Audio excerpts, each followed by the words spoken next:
God, our God, will take care of the hidden things, but the revealed things are our business.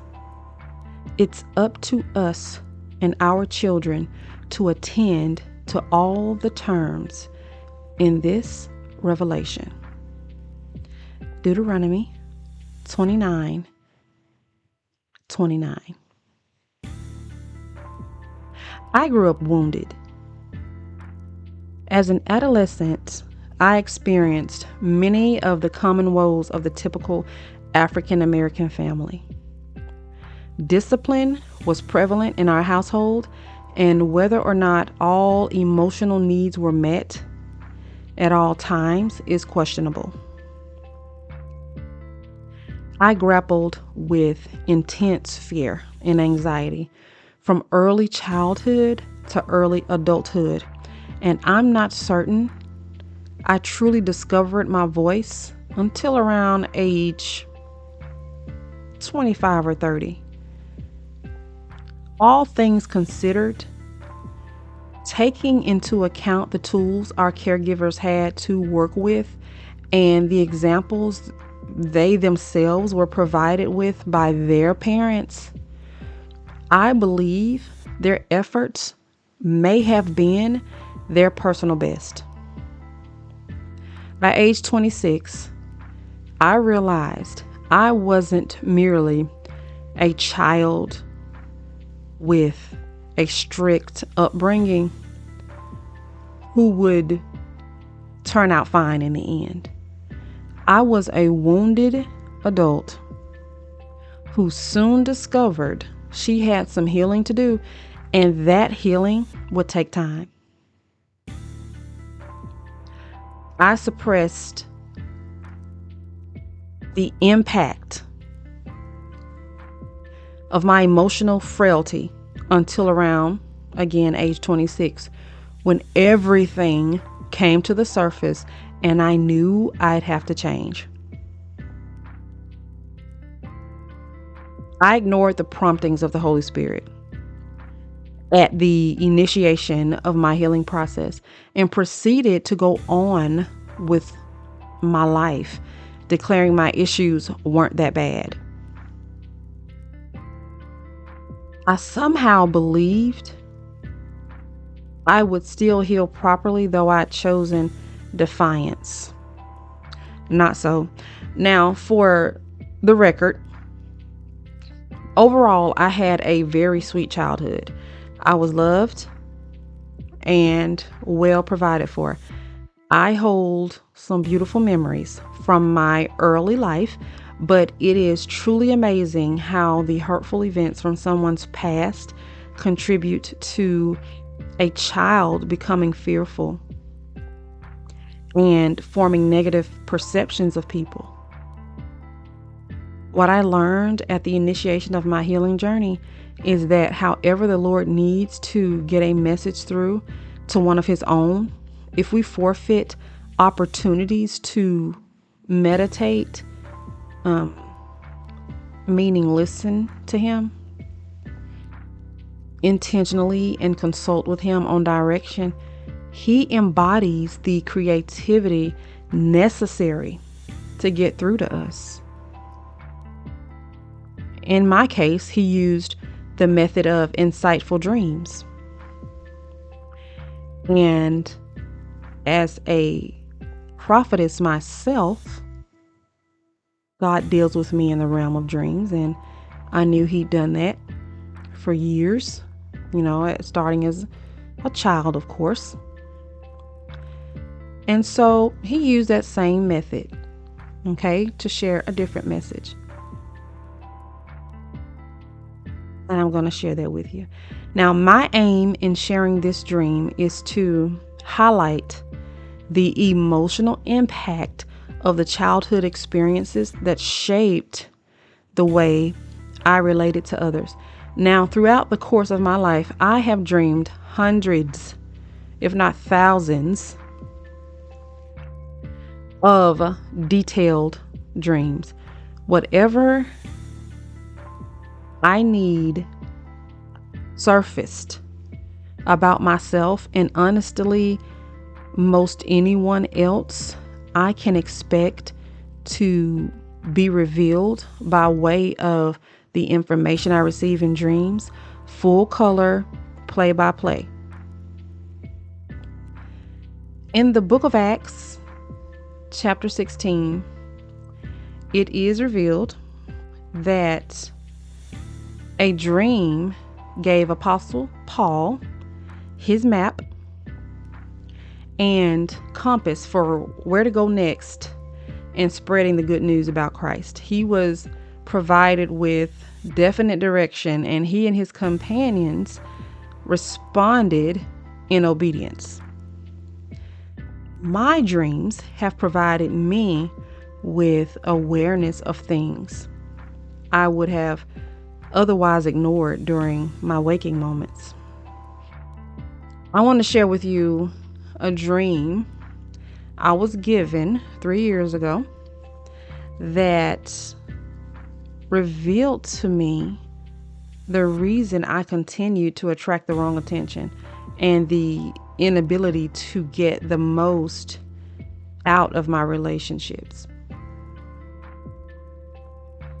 So in this dream, I found myself on the scene of a college campus, walking slowly between two large dormitory buildings, half dressed.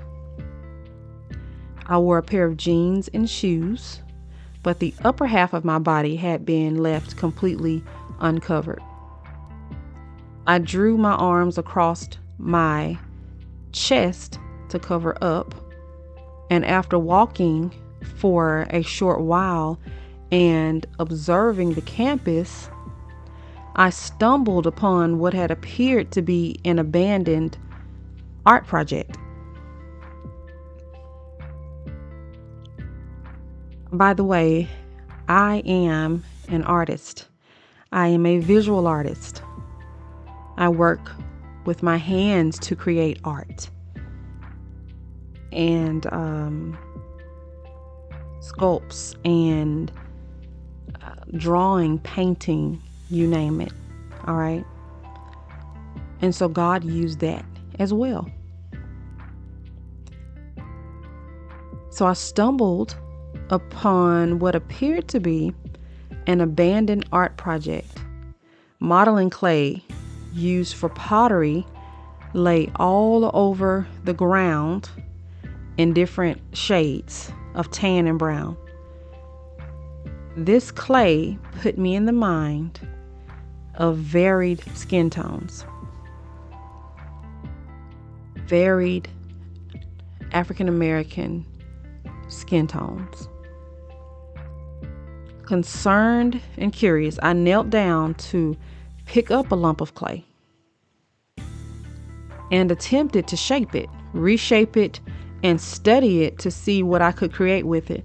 But before I could create anything I could be really proud of and really enjoy the clay I had found, I had to pluck out all of these hard, dried particles in old pieces of clay that were embedded. There was so much to purge that each time I believed I was nearing the end of my inspection, I would squeeze the clay only to find there was more to continue removing. More broken pieces of clay. With minimal effort, I could manipulate the clay between my fingers, but these hard, dried pieces made it unpleasant to do so. I soon stood up and continued walking between the dorm buildings. I looked to my right and noticed there was no one else on the college campus with me. No one saw what I was dealing with, and no one was there to question why I was half dressed, But the dream revealed so much to me about the state of my own soul that I couldn't remain the same after waking from it. Soon after I woke from this dream, the message within it became clear, and this is what God revealed to me by His Spirit.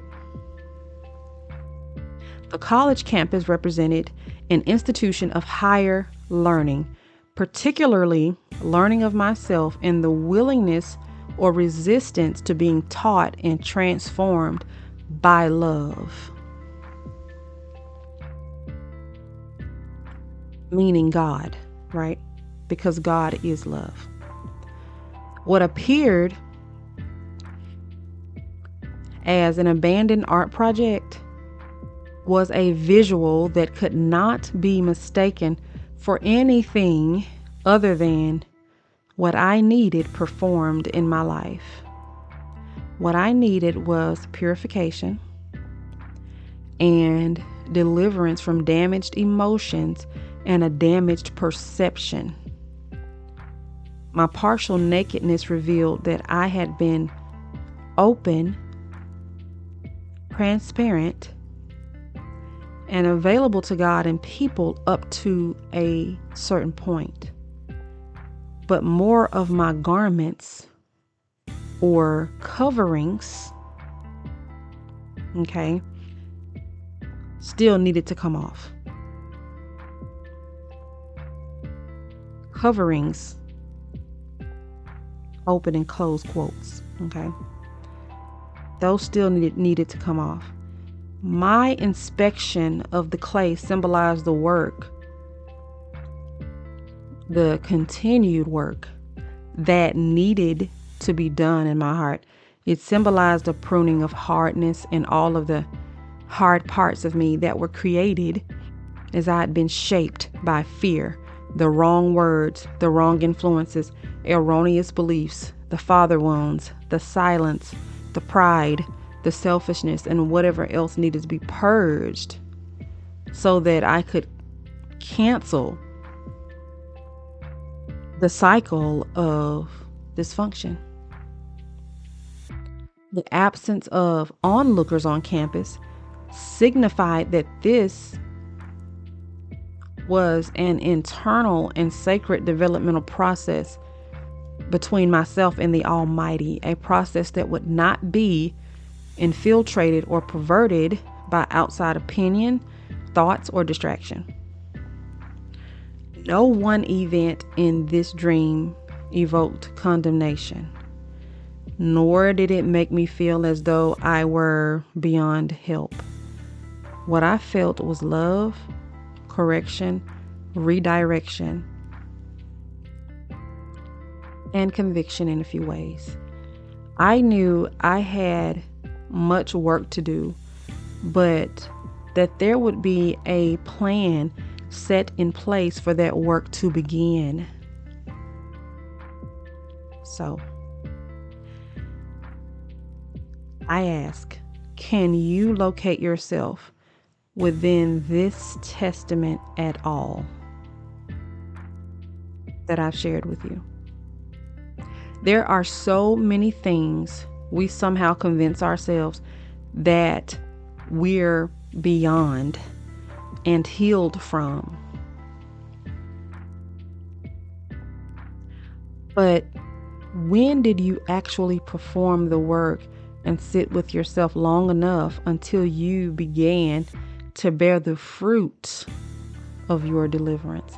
And this is not to say that you cannot make a decree or a declaration that you are healed. By all means do that, because our healing really is past tense. But it's the fruit bearing part.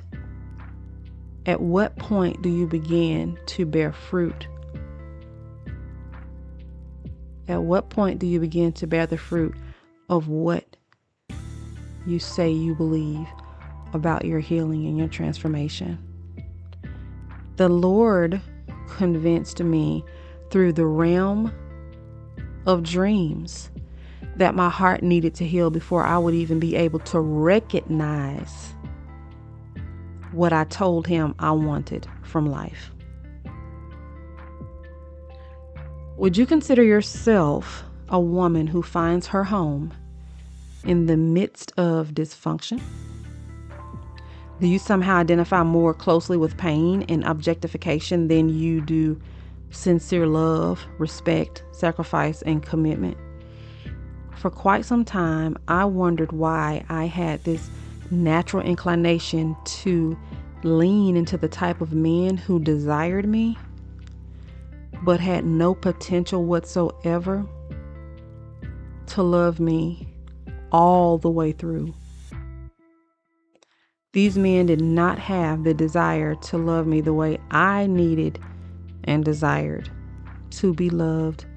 Neither were they interested in that. I had this natural inclination to the type of men who did not want me back. Those who did truly love me, I'd overlook. Can you identify with this? Turns out I'd become accustomed to dysfunction and didn't really understand how to receive genuine affection, love, and concern. Touch and go was my normal because I didn't expect much from the opposite sex. Little by little, I began to notice a trend with that in my life. Therefore, self-awareness was my first step to healing. To be self-aware is to be conscious of your own character, your own motives, feelings, and the things that you desire. There are two types of self-awareness: internal and external. Internal self-awareness reflects how we see ourselves. External self-awareness determines how people view us in light of our character, integrity, behavior, and so on. The dream I shared with you helped spark internal self-awareness. It helps me realize I needed to change.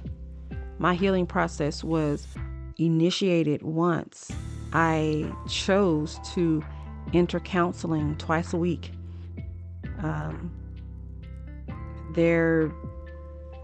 That was where I chose to start unpacking my pain. All right. Other than turning to the Lord, of course. I was referred there by a friend who had experienced trauma common with mine during her childhood. Without a doubt, it was one of the most responsible and pivotal decisions I'd ever made in my life to date. Thank you so much for tuning in to the half-naked self-awareness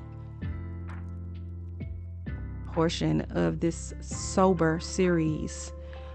I hope that you were blessed by it. I hope that it opened up a new school of thought for many of you ladies who are listening. And I really hope that you will tune in to the next portion of the sober series and engage in the comments. Listen, if you have not already become a subscriber, go ahead and hit the subscribe button, hit the like button, share this video with somebody that you love. And let's engage in the comments, because I really want to know how this is helping you. All right. Talk to you soon.